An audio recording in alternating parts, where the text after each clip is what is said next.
समय का सद्गुरु संपूर्ण जगत के लिए धरती पर प्रकट होता है। उसके लिए कोई पराया या बेगाना नहीं होता। उसके हृदय में समस्त मानवता के लिए दया, प्रेम और करुणा का भाव होता है। वो मानवता के बीच बनी नफरत, वैर, द्वेष आदि की दीवारों को गिराकर एक दूसरे से जोड़ने के लिए पुल बना देता है और मानवता के बिखरे मोतियों को चुन चुनकर एक सूत्र में पिरो देता है। सद्गुरु हर सीमा, हर सरहद से परे होता है और वो सारे ही संसार को प्रेम, मिलवर्तन, भाईचारे का पाठ पढ़ाकर अमन चैन से जीना सिखाता है। सद्गुरु बाबा हरदेव सिंह जी महाराज भी जीवन पर्यंत लगातार देश और दूर देशों की कल्याण यात्राएं करते रहे और दुनिया के कोने कोने में अमन चैन का पैगाम देते रहे। इन्हीं अनमोल संदेशों को हम सजोकर लाए हैं। आइए सुने अमन का पैगाम। हे समरथ परमात्मा,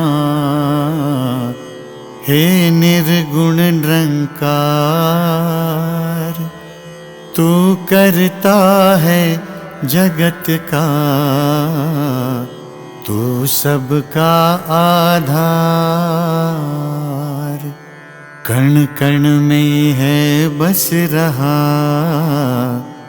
तेरा रूप अपार। तीन काल है सत्य तू, मिथ्या है संसार। घट घट वासी है प्रभु, अविनाशी करतार। दया से तेरी हो सभी, भवसागर से पार। निराकार साकार तू, जग के पालनहार। है बेअंत महिमा तेरी, दाता अपरंपार। परम पिता परमात्मा, सब तेरी संतान। भला करो सबका प्रभु, सबका हो कल्याण। भला करो सबका प्रभु, सबका हो कल्याण।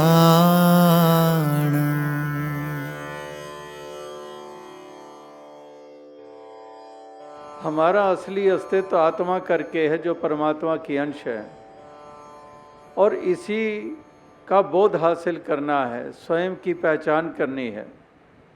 आईने के सामने रोज़ हम सुबह खड़े होते हैं, दिन में कई बार खड़े होते होंगे। जो शक्ल सूरत अपनी दिखाई देती है, वो हमारी जिस्मानी शक्ल सूरत ज़रूर है। उस तल तक तो हमें पहचान है ही है। हमें क्या, हमारे जानने वालों को भी है। हमारी शक्ल सूरत से वो भी वाकिफ़ हैं और हम तो हैं ही हैं, रोज़ अपनी शक्ल देखते हैं। लेकिन दरअसल ये असली हमारी सूरत नहीं है, ये हमारी असली पहचान नहीं है। वो है आत्मा के रूप में है, आत्म रूप में है। वो हमारी ट्रू एंटिटी है, वो हमारी असल पहचान है, हमारा असली अस्तित्व है। और उसी से अनजान होते हैं, इसलिए कहा जाता है कि सेल्फ रियलाइजेशन करनी है, अपने आप को जानना है। और अपने आप को जानेंगे कब?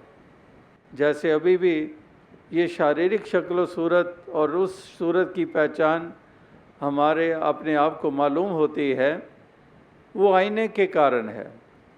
अगर आईना हमने कभी देखा ही ना हो तो अपनी सूरत से भी अनजान रहेंगे, अपने आप की भी पहचान नहीं होगी। कभी आप अंदाज़ा लगाइए कि किसी ने कभी भी आईना ना देखा हो, अपनी सूरत ना देखी हो, और कोई कैमरा के साथ उसी की तस्वीर खींच के उसी के सामने रख दे तो वो सोच में ही पड़ा रहेगा, पता नहीं कौन है ये, क्योंकि अपनी शक्ल से वो अनजान है।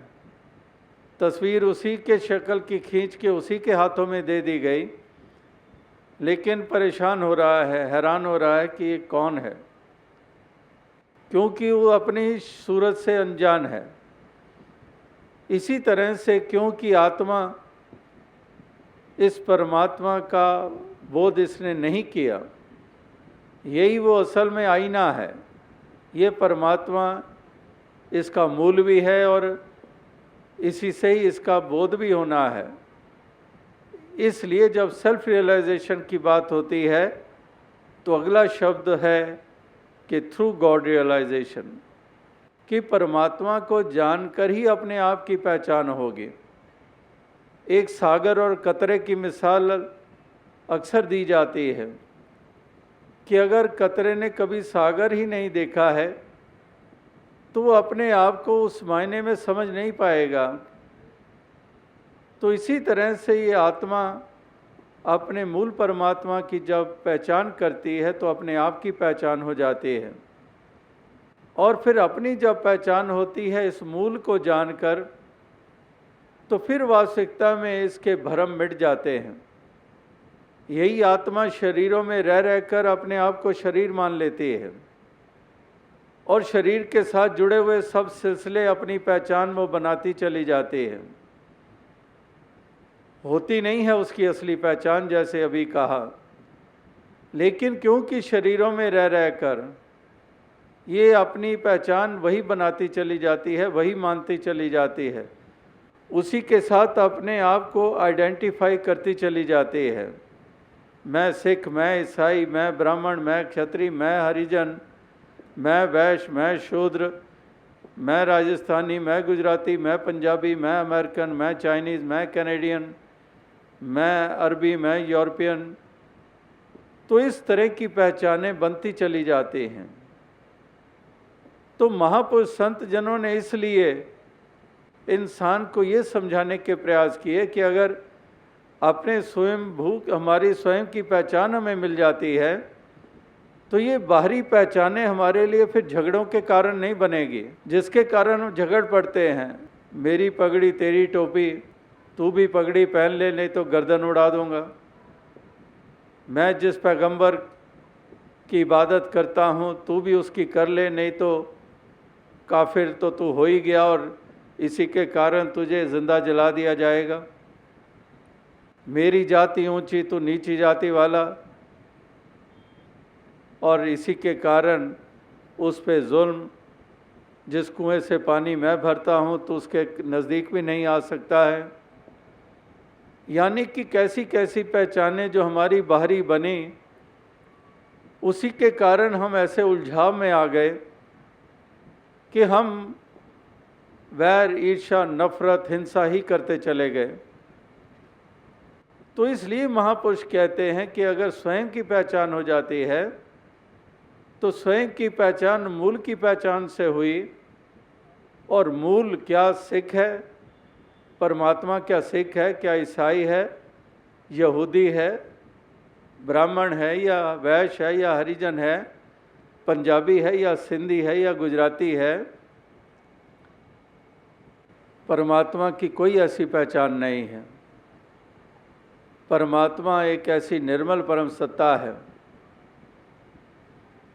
जैसे सूर्य और सूर्य की किरणें, जब सूर्य की कोई जाति नहीं तो किरणों की कहाँ से आ गई। इसी तरह से जब इस मूल परमात्मा की कोई जाति नहीं है तो फिर आत्मा की कहाँ से आ गई। तो ये एक जानना बहुत ज़रूरी है। इसीलिए ये दीवारें गिरेंगी। यहाँ पर भी आप देख रहे हैं जो मिशन का नारा लगातार ये चल रहा है कि the world without walls bridging humanity, कि दीवार रहित संसार। तो ये दीवारें यही हैं जिसका दास ने अभी जिक्र किया, जाति की दीवार, मज़हब की दीवार, संस्कृतियों की दीवार, कल्चर्स की दीवार, भाषाओं की दीवार, प्रांतीयवाद की दीवार, मुल्कों की दीवार, ऐसी ऐसी दीवारें ये इसी इंसान के द्वारा खड़ी की गई हैं, परमात्मा के द्वारा नहीं। अगर जन्म मालिक देता है तो पहले ही कोई हमारा सिख होने का चिन्ह लगा के साथ भेजता, एक कोई क्रिश्चियन होने का क्रॉस साथ ही लगा के भेजता, कोई और पहचानें जो हमारे ने बना रखी हैं वो सब पहचान साथ ही डाल कर देता। मालिक ने तो हमें इंसान बनाया, कि मालिक ने तो हमें केवल इंसान बनाया, हमने कहीं हिंदू कहीं मुसलमान बनाया। कुदरत ने तो बख्शी थी हमें एक ही धरती, हमने ही कहीं भारत कहीं ईरान बनाया। तो वास्तविकता में ये धरती भी मालिक ने एक ही बख्शी थी, लेकिन हम बढ़ते चले गए, टुकड़ों में बढ़ते चले गए, और ये जितनी रेखाएं खींचते चले गए उतने विभाजन होते चले गए, उनकी दूरियां वो बढ़ती चली गईं, और उन्हीं के कारण हम इंसान होकर अपने ही जोनी वाले यानी कि अपने ही फेलो बीइंग्स, उन्हीं के साथ नफ़रत, उन्हीं पे जुल्म ढाना शुरू कर दिया। तो यही एक कारण है ऐसा जो आज हम संसार की दुर्दशा देख रहे हैं। तो आज जो पैगाम दिया गया वो यही दिया गया कि अपना मूल पहचान, कि अपने मूल की पहचान कर, अपने आप की पहचान, और ये पहचान अपनी स्थापित कर। और ये तेरी पहचान जब स्थापित हो जाएगी, फिर चाहे पगड़ी है चाहे टोपी है, इससे कोई सरोकार नहीं है। फिर हज़रत मोहम्मद साहब की जय बुलाता है या राम जी की जय बुलाता है, इससे कोई सरोकार नहीं है। फिर नीले ओढ़े हुए हैं या सफ़ेद ओढ़े हुए हैं, कोई भी लिबास किसी की रंग का पहना हुआ है, फिर इससे कोई सरोकार नहीं है। संस्कृत बोलता है या फारसी बोलता है या उर्दू बोलता है, इससे कोई सरोकार नहीं। ये सारी सब चीज़ें, ये सारी जो पहचाने हैं, ये सारे जो अस्तित्व हैं, ये फिर धूमिल पड़ जाते हैं।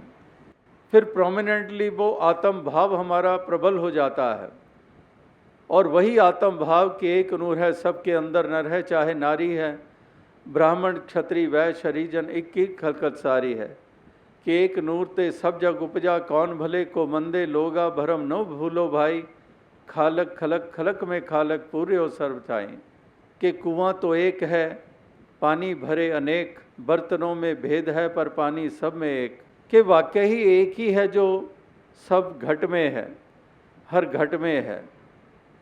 माटी एक अनेक भांति कर साजी साजन हारे, ना किच पोच माटी के भांडे ना किच पोच कुम्हारे। कि कुम्हार भी जिसके हाथों ने ये सुराही, ये घड़े बनाए हैं, अलग अलग आकार दिए हैं, अलग अलग रूप दिए हैं, वो कुम्हार भी एक ही है। उसी के हाथों ने सुराही बनाई, उसी के हाथों ने घड़ा बनाया, गागर बनाई। और मट्टी का इस्तेमाल, मट्टी भी एक ही इस्तेमाल की। कि कुम्हार भी एक और मट्टी भी एक, माटी एक अनेक भांति कर साजी साजन हारे। कि सब में 5 तत्व लगे हुए हैं, 5 तत्व का पुतला नानक में रोना है। कि सारे ही 5 तत्व के पुतले हैं, कॉमन 5 एलिमेंट्स इसकी कॉम्पोजिशन है। जो हमारी फिज़िकल फॉर्म्स, हमारे ये जो जिस्म है, ये 5 तत्वों से बने हुए हैं। तो यही मट्टी है। माटी एक अनेक भांति कर, अनेकों रूपों से इसने कितनी शक्ल सूरत बना डाली। एक की शक्ल दूसरे के साथ नहीं मिलती है, एक की शक्ल दूसरे के साथ कहीं पर थोड़ी रिजेम्बलेंस होती है, सामने से देखते हैं कहते हैं बिल्कुल हूबहू वैसा ही है, लेकिन थोड़ा सा साइड पे जाते हैं तो उसका साइड का प्रोफाइल कुछ और बता रहा होता है, वहाँ बिल्कुल फ़र्क होता है। नाक किसी और तरह का है, उस पहले वाले से नहीं मिल रहा। अंगूठों के निशान एक दूसरे से मिलते नहीं हैं। करोड़ों करोड़ों लोग इस धरती पे हैं, एक के अंगूठे के निशान इम्प्रेशन दूसरे के साथ नहीं मिलते हैं, तो अंतर ही अंतर है।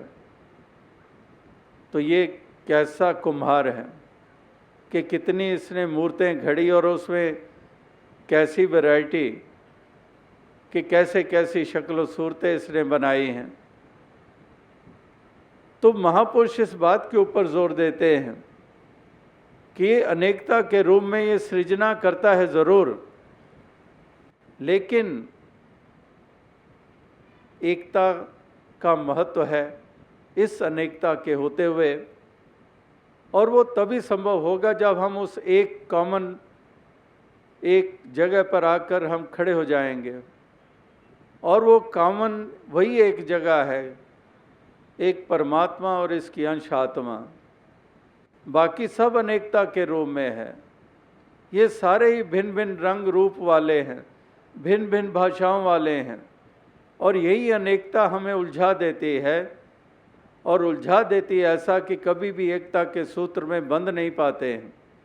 और क्योंकि एकता के सूत्र में बंध नहीं पाते हैं, इसलिए ये हाहाकार, ये मार काट, ये जुल्म और सितम, और इसी धरती को नरक का रूप देते चले जाते हैं।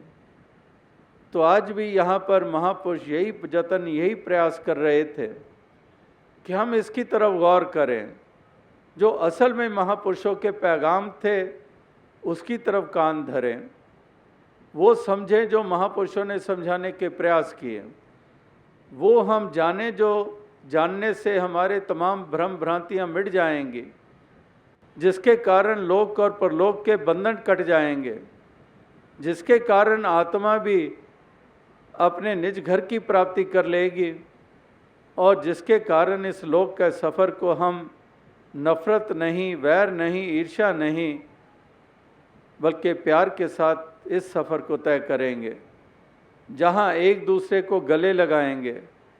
एक वसुधैव कुटुंबकम की भावना वो हमारी बन जाएगी कि सारी वसुधा के ऊपर बसने वाले तमाम लोग एक परिवार का हिस्सा हैं, एक कुंबे, एक कुटुंब का हिस्सा हैं, जिसका मैं भी हिस्सा हूँ। तो एक ही कुटुंब, एक ही परिवार, वसुधैव कुटुंबकम, कुटुंब परिवार, सारी वसुधा धरती के ऊपर बसने वाले तमाम एक ही कुटुंब परिवार का अंग हैं। तो इसलिए वहाँ पर एक अपनेपन का भाव प्रबल हो गया है, एक दूसरे में एक दूसरे के अक्स देख रहे हैं, और किसी को पराया, किसी को बेगाना करके देख नहीं रहे हैं। इसीलिए जब संतों का जिक्र आता है तो शब्द साथ में जुड़ जाता है कि समदृष्टि, कि एक समदृष्टि वाले होते हैं। समदृष्टि का मतलब ही यही है कि वो उस दृष्टि से देख रही है जो सम करके देख रही है, ऊंचा नीचा करके नहीं देख रही है, जो जाति की नज़र से नहीं देख रही है, जो मज़हब की नज़र से नहीं देख रही है, जो औरत या मर्द करके नहीं देख रही है। वो समदृष्टि यानी कि वही एक नूर के दर्शन हो रहे हैं, जो कि औरत में भी है, मर्द में भी है। ये नहीं कि औरत में उसकी मिकदार कुछ कम है और मर्द में ज़्यादा है, पगड़ी वाले में ज़्यादा है और टोपी वाले में कम है। नहीं, एक ही नूर, एक जैसा ही सब में है। तो इसलिए वहाँ पर फिर अपनेपन का भाव प्रबल हो गया, फिर एक दूसरे के करीब आए, एक दूसरे के हितैषी बन गए और एकता के सूत्र में बंध गए। यानी कि अनेकता होते हुए भी एकता के सूत्र में तभी हम बंध सकते हैं, वरना तो अनेकता ने पहले भी उलझाया और अभी भी ये उलझा ही रही है। यही अनेकता हमारे लिए झगड़ों का कारण बनी हुई है।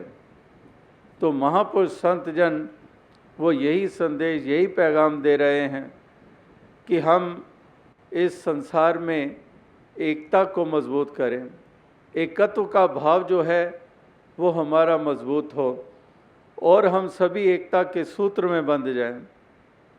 एक दूसरे के बैरी ना बने, ना को बैरी ना ही बेगाना, सगल संग हमको बने आई। कि कोई पराया कोई बेगाना ना हमें नजर आए, सगल संग हमको बने आई।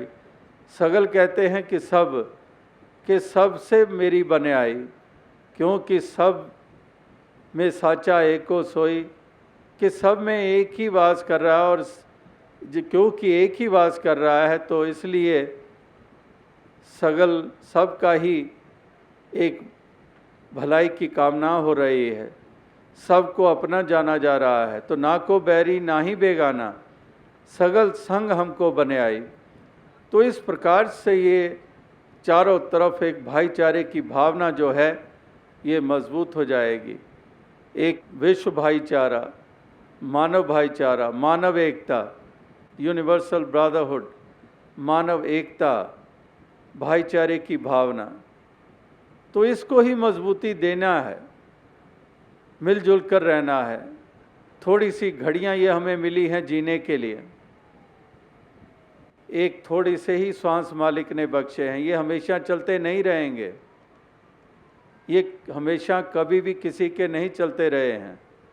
ये श्वासों की लड़ी टूटती ही टूटती है, देर सवेर, और किसी को पता नहीं है कि कब तक चलेंगी। होने को 100 बरस और जी जाएं और होने को सड़क भी ना पार कर पाएं, होने को अपनी बात पूरी मुकम्मल भी ना कर पाएं। क्या भरोसा है जिंदगानी का, आदमी बुलबुला है पानी का। तो इतनी सीमित से जीवन मालिक ने बख्शा है, इतने सीमित से श्वास हमें बख्शे हैं, तो क्यों ना हम इन श्वासों को प्यार के साथ बिताएं। क्यों हम झगड़े, वैर, ईर्ष्या, नफरत के साथ इस उम्र इन अमोलक श्वासों को का मोल डाल रहे हैं। क्या एक ठीकरे, एक कौड़ी मोल डाल रहे हैं, एक वैर, ईर्ष्या, नफरत करते हुए इस तमाम उम्र को बिता देते हैं। और प्यार करने के लिए एक उम्र भी कम है, लेकिन हम तमाम अपने श्वास इन्हीं संकीर्णताओं में, इन्हीं खुदगर्जियों में, इन्हीं टकराव में, इन्हीं जलन, हर्षो हिवस में हम बिता देते हैं।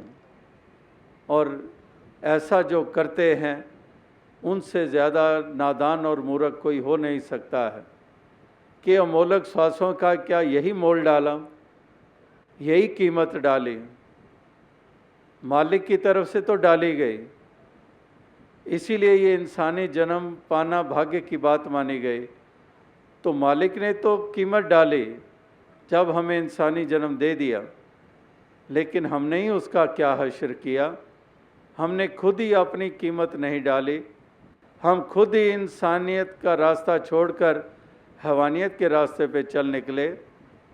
हमें तो इंसान ही पैदा किया था, लेकिन हम ही दूसरे रास्ते पे चल निकले, विपरीत रास्ते पे चल निकले।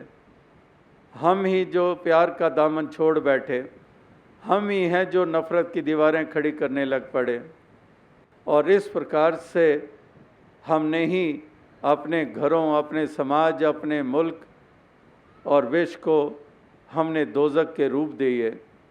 ये हमारे द्वारा ही है, इंसानों के द्वारा ही, बंदों के द्वारा ही है। और वो उसका कारण यही है, जहाँ से बात आरंभ हुई कि अज्ञानता में है, अज्ञानता में है, अज्ञानता का अंधकार ढो रहे हैं, सवेरा जीवन में आया नहीं है, लौ जगी नहीं है, रोशनी हुई नहीं है, और इसी अंधकार में हम चलते चले जा रहे हैं, अंधेरा ढोते चले जा रहे हैं, कहीं पहुंच नहीं पा रहे हैं, जहां पर पहुंचना है वहां पहुंच नहीं पा रहे हैं।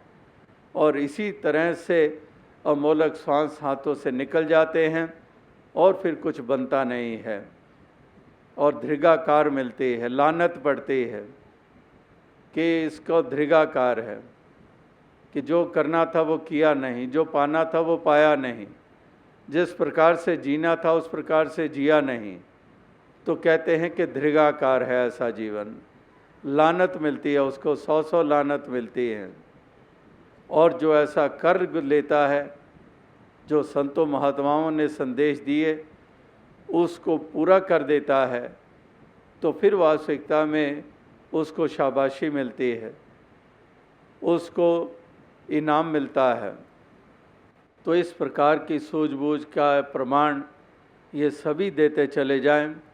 ऐसी शुभकामना, ऐसी प्रार्थना, ऐसी अरदास है कि दातार कृपा करे कि सबको सुमति दे, सबको जागरूकता दे, सबको ऐसी जागृति मिले ताकि हकीकत में सभी स्थित हो जाएं, अपनी असली पहचान बनाते चले जाएं और विपरीत रास्ते को छोड़ते चले जाएं, तजते चले जाएं वो मार्ग जिस मार्ग पर चलने वालों का पहले भी नुकसान हुआ है, पहले भी वो पतन की ओर गए हैं। चाहे वो नफ़रत करने वाले थे, चाहे वो जुल्म करने वाले थे, चाहे वो झूठे अभिमान करने वाले थे, चाहे हुकूमत के अभिमान करने वाले, ताकत का अभिमान करने वाले, दौलत का अभिमान करने वाले, जो इस तरह से दूसरों को कीड़े मकोड़े समझने वाले, अपने आप को ऊंचा मानने वाले, हालांकि साथ ही साथ समय इतिहास बता भी रहा है, महापुरुषों के वचन भी बता रहे हैं कि रास्ते में एक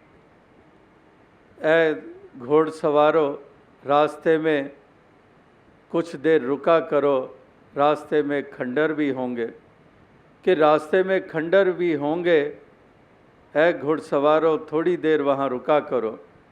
यानी कि शायर का मतलब यही है कि वो जताने के लिए कि ये जो खंडर आज नज़र आ रहे हैं तुम्हें, अभी तो तुम घोड़े दौड़ा रहे हो, पता नहीं कितनों को मसल कर कुचल कर आगे बढ़ रहे हो। ज़रा ठहरो और देखो कि वो भी कभी महल थे जो आज खंडर बने हुए हैं, और उन महलों में रहने वाले भी तुम्हारी तरह ही घोड़े दौड़ाते थे। ना वो घोड़े रहे, ना वो सवार रहे, ना महल रहे, कुछ भी नहीं रहा। माटी कोड़ा, माटी जोड़ा, माटी के असवार के सब मट्टी ही थी और मट्टी में ही मिल गई। खाक के पुतले खाक की ढेरी में तब्दील हो गए। तो ये झूठे अभिमान काहे को करते चले जा रहे हो? ये किस लिए ये झूठे अहंकार करते चले जा रहे हो? तो इस अहंकार को तज दो, एक विनम्रता को धारण कर लो।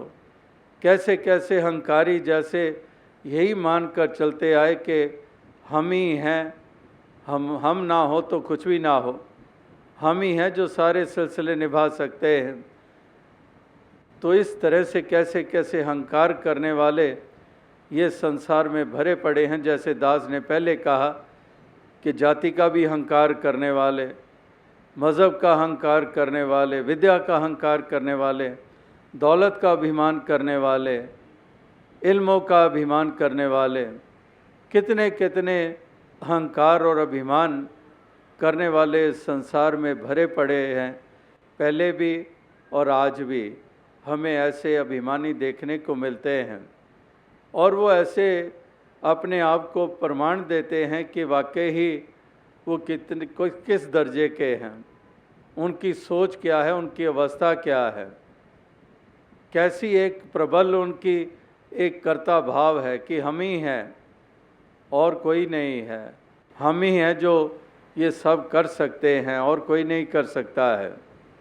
तो इस प्रकार से कैसे कैसे अहंकार और अभिमान करने वाले संसार में भरे पड़े हैं, अपनी मूर्खता के प्रमाण देते हैं, अपनी नादानी के प्रमाण देते हैं, क्योंकि इतिहास से भी नहीं कुछ सीखा कि मैं मेरा जो करते रहे वो कहीं पर उनके नामो निशान नहीं रहे।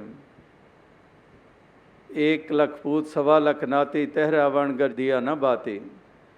इतिहास भी पढ़ते हैं, महापुरुषों के वचन भी पढ़ते हैं, लेकिन कहीं पर भी कुछ सीखने को तैयार नहीं, और उसी तरह से चलते चले जाते हैं। तो अब साथ संगत यही अरदास, यही प्रार्थना कि दातार कृपा करे, सभी को ऐसी शक्ति, ऐसी सामर्थ्य दे, ऐसी जागृति दे, ऐसी तौफीक दे, ताकि सभी अपने संसार में आए हुए को सफल करें, ये नाता अपना परमात्मा से जोड़ें, आत्मा इस परमात्मा का बोध हासिल करे, अपनी असली पहचान बनाए, और सारी दीवारों को गिराकर एक मिलवर्तन के भाव से युक्त होकर, एक भाईचारे की भावना से युक्त होकर सभी प्यार के साथ इस संसार में जीते चले जाएं, एक दूसरे के हितैषी बनकर, एक दूसरे के काम आते हुए, एक दूसरे का भला मांगते और भला करते हुए इस तरह से एक सच्चे इंसान होने की पहचान बनाते चले जाएं, एक सच्चे धर्मी होने की पहचान बनाते चले जाएं, एक सच्ची इबादत और बंदगी करने वाले बनते चले जाएं। ऐसी शुभकामना अरदास के साथ दास आपसे इजाज़त चाहेगा। साथ संगत जी, धन्यवाद।